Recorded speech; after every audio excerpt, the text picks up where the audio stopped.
buenos días, buenas tardes y buenas noches. Soy Javier y esto es Fraude Legal. Y en el vídeo de hoy os voy a hablar de la percepción de la realidad, qué elementos intervienen, maneras de manipular y formas de hacerse consciente de esto.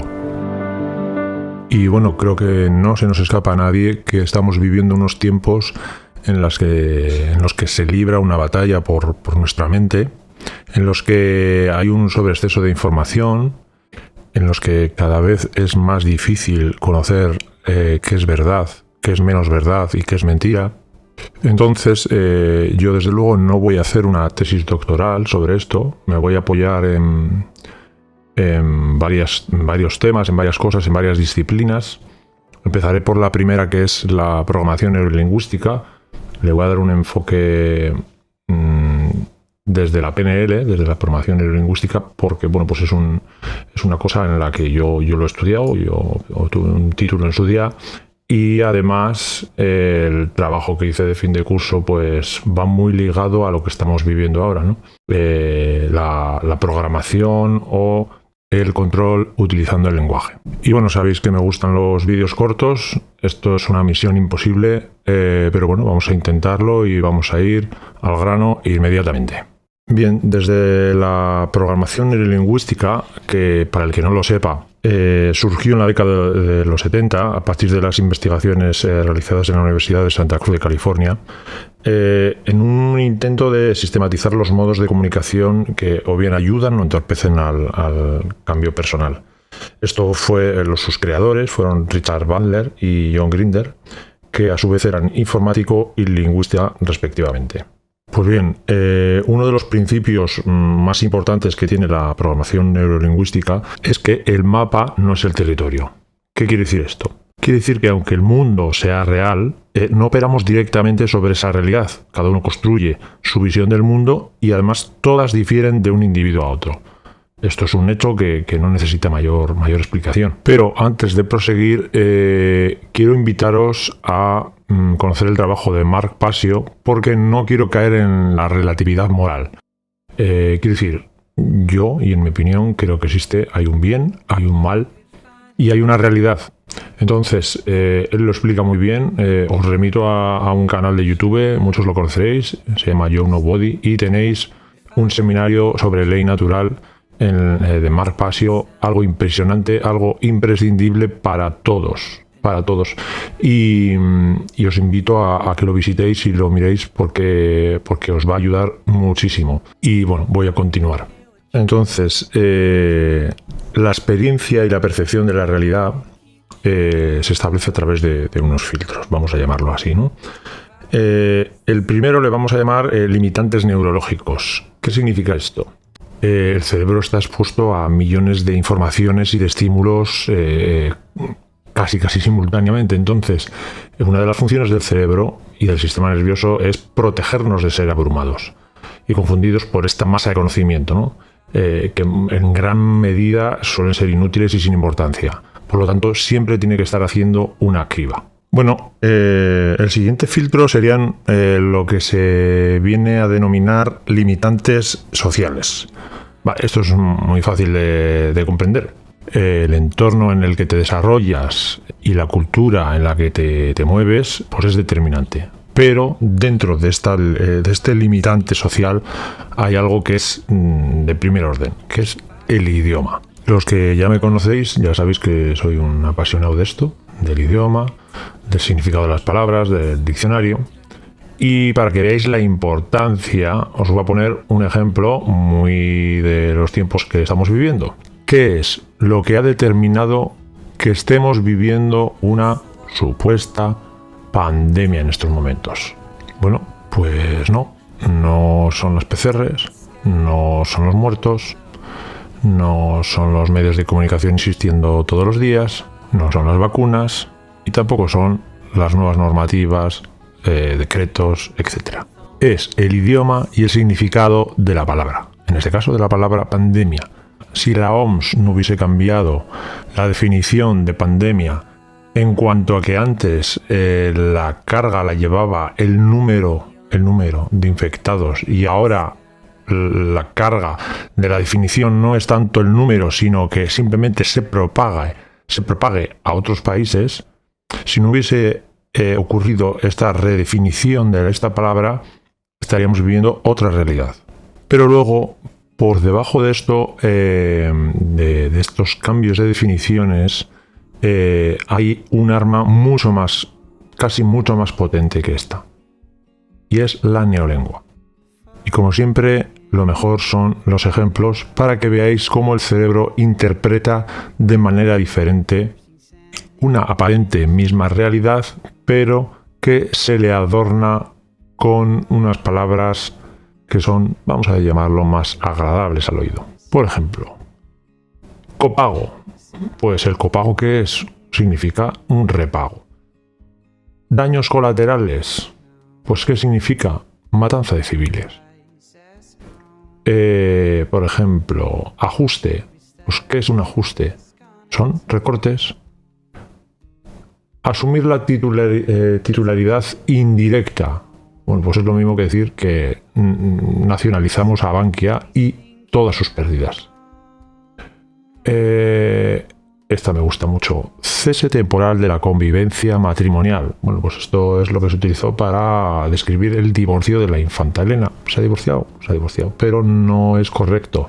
Es mucho más agradable y mucho mejor, más políticamente correcto decir cese temporal de la convivencia matrimonial. Vamos más, venga. Expatriados. Bueno, pues son migrantes. Externalización de servicios. Me encanta esta palabra, esta frase. Externalización de servicios. ¿Qué significa? No significa otra cosa que privatizar los servicios públicos. Otra, impresionante. Es que esto es digno de elogio, de verdad. Flexibilización del mercado laboral. ¿Qué frase? Para no decir el abaratamiento del despido. Por ejemplo, moderación salarial. Moderación salarial, bajar los sueldos. Negociaciones discretas y cenas privadas. Bueno, pues opacidad, falta de transparencia. Reforma estructural, más recortes. Sanciones administrativas, en castellano, multas. Bueno, como veis, hay toda una obra de ingeniería social. Os voy a recomendar también que veáis el trabajo y os visionéis vídeos de Carmen Jiménez Huertas, ¿de acuerdo? Yo sí hice un trabajito sobre esto, pero esta mujer es impresionante, hace un trabajo encomiable y vais a aprender muchísimo. Y bueno, voy a hacer una pequeña cuña, pues porque me da la gana. Mirad, porque me parece importantísimo. ¿Por qué pongo énfasis en explicar esto? Porque si no nos conocemos a nosotros mismos, frase que venía en los templos griegos de culto, si nosotros no nos conocemos a nosotros mismos, tranquilos que ya hay otros que ya lo hacen por nosotros, y gracias a ese conocimiento nos modelan, nos condicionan y nos llevan por donde quieren. Por lo tanto, mucho más importante que la infinidad de vídeos o de información que haya podido dar yo o otros seres, es el que cada uno de nosotros nos conozcamos a nosotros mismos, conozcamos cómo opera nuestra mente. Así que, siguiendo con el tema, he descrito que tenemos unos limitantes neurológicos, unos limitantes sociales, hay después unos limitantes individuales, que son pues las representaciones internas, las historias personales que tiene cada uno, los hábitos, los gustos, criterios, creencias. Este es otro temazo, ¿no? Las creencias y las creencias limitantes que vienen pues también por nuestra educación, por el condicionamiento social, etcétera, etcétera. ¿Vale? Esto es lo que fabrica el mapa. El mapa es la visión individual que tiene cada uno de la realidad. Voy a poner otro ejemplo. Vamos a ver. ¿Cómo ve el mundo el ojo de un camaleón? En 360 grados. ¿Cómo ve el mundo el ojo de una serpiente? Pues termográficamente. ¿Cómo ve el mundo o cómo percibe el mundo un murciélago? Pues bueno, a través de su sistema de radar, ¿no? Que se basa en la capacidad de emitir ultrasonidos y leer su eco. Y ahora vamos donde la matan. ¿Qué percepción tiene de la realidad un niño que nace en el seno de una familia taurina? Y os lo digo, yo soy antitaurino. Y no solo antitaurino, sino pro defensa de los animales. Bueno, pues la respuesta está en una de las cosas en las que yo particularmente creo, y que lo he aprendido también en la programación neurolingüística, que es una persona realiza la mejor elección entre aquellas que le parecen posibles. ¿Qué significa esto? Que el comportamiento humano siempre va a ser coherente con el modelo del mundo que lo genera. Y a partir de aquí, ¿qué hace? Toma las mejores elecciones entre todas las que esta persona, este ser, es consciente. ¿Significa que estas personas o seres están haciendo lo correcto? No, para nada. Pero sí lo que dentro de su mapa, dentro de su realidad, consideran lo mejor. No se cumple con todos, evidentemente. Hay gente con conciencia y hay gente con poca conciencia y hay gente malvada. Así que este último ejemplo, pues os lo dejo ahí simplemente como una reflexión. Así que ahora vamos a volver a lo que es la realidad, la percepción. Y aquí me voy con el impresionante Marpasio. Mirad, la percepción no es la realidad. Es solo lo que significa ver a través de la lente o de un filtro. Entonces, me encanta cómo lo visiona él, porque lo hace de una manera gráfica que me parece increíble, ¿no? Define la realidad como una línea recta. Entonces, vamos a suponer una onda, y esa onda se va cruzando con la línea que representamos como la realidad o la verdad, ¿no? Si tú tienes, y la onda es una vibración, ¿no? La vibración se representa por ondas. Entonces, si tú tienes una vibración baja, son ondas largas, y se va a cruzar pocas veces con la línea que hemos definido como realidad. Sin embargo, a medida que tú vas aumentando la vibración, cuanto más alto vibres, más veces se va a cruzar con la realidad. De ahí viene la vibración alta. Entonces, de eso se trata. Nunca vamos a ser poseedores de la verdad, por supuesto, nunca. Pero a través del autoconocimiento, lo que vamos a intentar es que cada vez vibremos más alto y cada vez seamos capaces de discernir y de estar mucho más cerca y muchas más veces en la línea del tiempo con esa verdad. ¿Y cómo se consigue esto? Yo no tengo desde luego la respuesta definitiva, pero yo os puedo comentar por experiencia particular mía que la máxima que utilizo para descubrir la verdad es tirar del hilo del dinero. Tira del hilo del dinero y descubrirás la verdad. Bueno, pues es una de mis máximas, vamos a llamarlo así. En otras ocasiones tenemos tal cantidad de información que, en mi opinión también, mentalmente no vamos a poder nunca discernir, no tenemos alcance para descubrir esa verdad. Entonces ahí juega otro término que se llama intuición, y la intuición pues también, en mi opinión, es un músculo que hay que ejercitar, hay que entrenarlo. Así que bueno, en definitiva, yo no estoy aquí para deciros qué es la verdad, qué es la mentira o cómo debéis proceder para encontrarla. Estoy dando unas pinceladas muy ligeras, muy superficiales de lo que entiendo yo como método o como manera de intentar acercarse cada vez más a la realidad.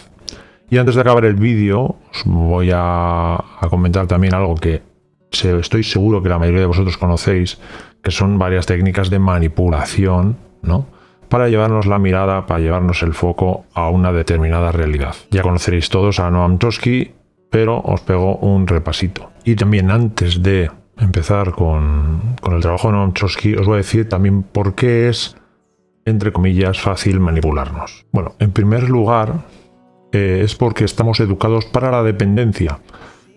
Somos personas que hemos sido educadas con poca independencia y autonomía. siempre han decidido por nosotros cómo vestirnos, qué estudiar, cómo comportarnos, incluso qué pareja nos podía convenir. En segundo lugar está la aprobación de los demás. Esto es una losa. Cuando necesitamos la aprobación de los demás, tenemos la falsa creencia de que si damos un no por respuesta vamos a ser rechazados. Y esto, en el fondo, es totalmente falso, porque es al contrario. Cuando nos negamos algo que no queremos hacer, estamos estableciendo nuestros propios límites. Y esto va a hacer que los demás también nos respeten. Y luego, pues por último, esa tendencia a evitar los conflictos, totalmente natural, ¿no?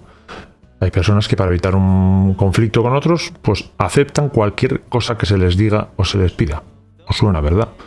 Entonces, al final lo que están haciendo es quedar bien con los demás, pero muy mal con ellos mismos, ¿no? Entonces, cuando somos personas con muchas dudas, personas que nos cuesta tomar decisiones, o lo que es lo mismo, que somos personas inseguras, nos resulta más fácil y más cómodo dejar las decisiones en manos de otros. Reflexión. ¿Qué es la sociedad actual? Dejar las decisiones en manos de otros.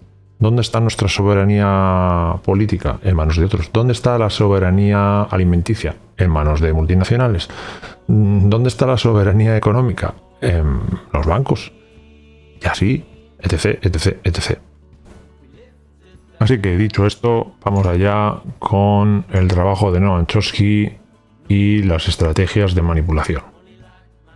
Bueno, Noam Chomsky, ya sabéis, lingüista, elaboró esta lista de 10 estrategias de manipulación a través de los medios. Y vamos allá.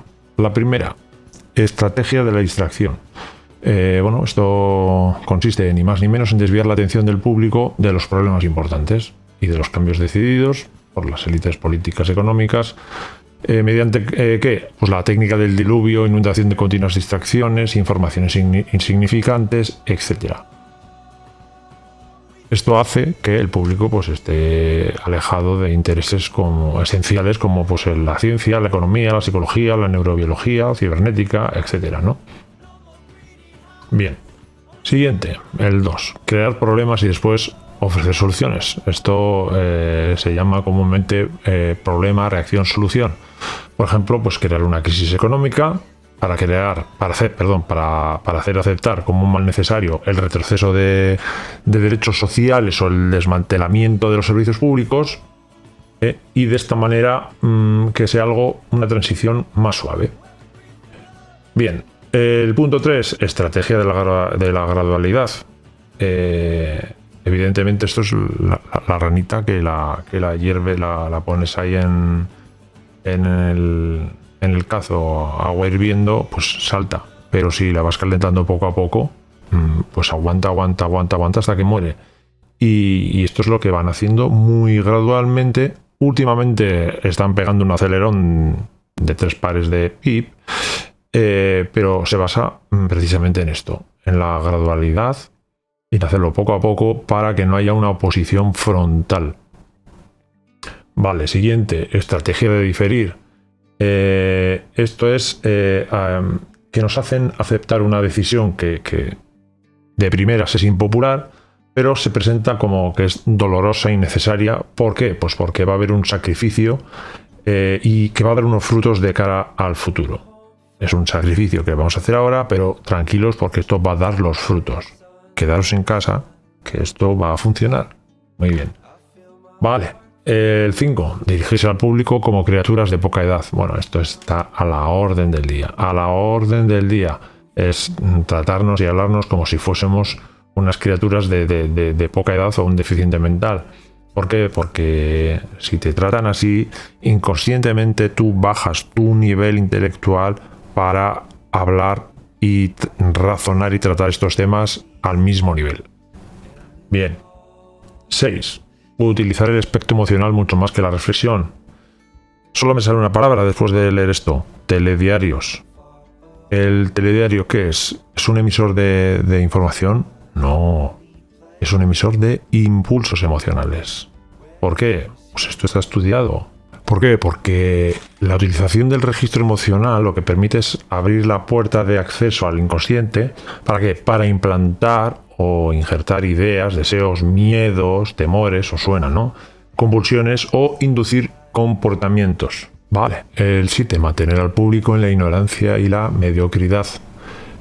¿Cómo se consigue esto? Bueno, fundamentalmente reduciendo la calidad de la educación, dada que la que se da a las clases sociales, sobre todo inferiores, debe ser la más pobre y más mediocre posible. Esto, bueno, pues no necesita mucha más explicación. El 8, estimular al público a ser complaciente con la mediocridad. Pues nada, esto es también promover al público a creer que es moda el hecho de ser estúpido, vulgar, inculto. Bueno, esto lo vais a ver en muchos programas de distracción que hay en los medios de desinformación. La 9, reforzar la autoculpabilidad. Esto es hacer creer al individuo que es solamente él el culpable por su propia desgracia. O bien por causa de su poca inteligencia, o bien por sus pocas capacidades o sus pocos esfuerzos. Mirad, este ejemplo es el que mayor se ajusta a este punto. Y es que cuando nos decía el gobierno, por ejemplo, que hemos vivido por encima de nuestras posibilidades. Ahí tenéis otra frase lapidaria de neolengua, ¿no? Habéis vivido por encima de vuestras posibilidades. Oye, ¿no será que los bancos dieron créditos por encima de sus posibilidades? Digo yo. Y bueno, pues el último punto, el 10, conocer a los individuos mejor de lo que ellos mismos se conocen. Bueno, pues esto también es muy fácil de entender. ¿El por qué? Pues porque el sistema ha tenido a su disposición sistemas informáticos, avances a nivel psicológico, a nivel científico, a nivel informático, a nivel de, por ejemplo, neuromarketing, ¿no? Unos estudios y unos sistemas avanzadísimos para conocer la mente humana, el comportamiento humano y luego, pues, estadísticamente. Por lo tanto, gracias a todos estos elementos, todos estos componentes, puede tener este abanico de elementos a su disposición para conocer perfectamente nuestros gustos, nuestra vida privada, etcétera, etcétera, etcétera. Así que bueno, pues llegados a este punto, he intentado hacer un pequeñísimo resumen, me he pasado de tiempo, pero bueno, de lo que a mí me gusta, pero es imposible hacerlo más corto.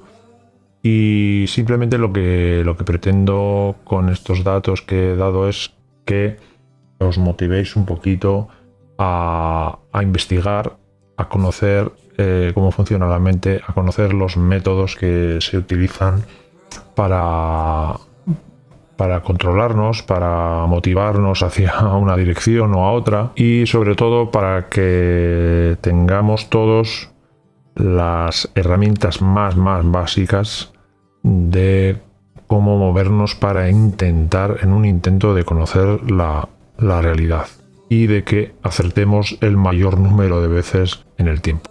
Y por último, deciros, dadas las circunstancias también que he vivido, pero no yo solo, sino que otros seres están viviendo, es que, ¿qué es lo que estamos haciendo aquí? Vosotros y yo. Porque no hay ninguna diferencia, no hay ningún espacio que nos divida, ¿no? Entre el que habla y el que escucha. Lo que estamos procurando es acercarnos lo más posible a la verdad. Lo que estamos procurando es desarrollarnos como seres humanos. Y esto solo es posible, primero, desde la libertad. Primero, desde la libertad. Segundo, desde la honestidad individual de cada uno. Y también, por supuesto, desde el respeto a los demás. Y creo, y estoy firmemente convencido, de que ni vosotros ni yo, al ejercer este derecho y esto que es algo innato en el ser humano, estamos haciendo daño a nadie. Por lo tanto, creo también firmemente que nadie nos va a poder legítimamente acusar de hacer mal o daño a nadie, porque estamos ejerciendo un derecho fundamental, que es el de la búsqueda y el fin primordial del hombre, que es la búsqueda de la felicidad, no es otra cosa. Así que bueno, poco más que añadir en este vídeo. Espero que os sirva para reflexionar y bueno, pues hasta el próximo vídeo. Un saludo a todos.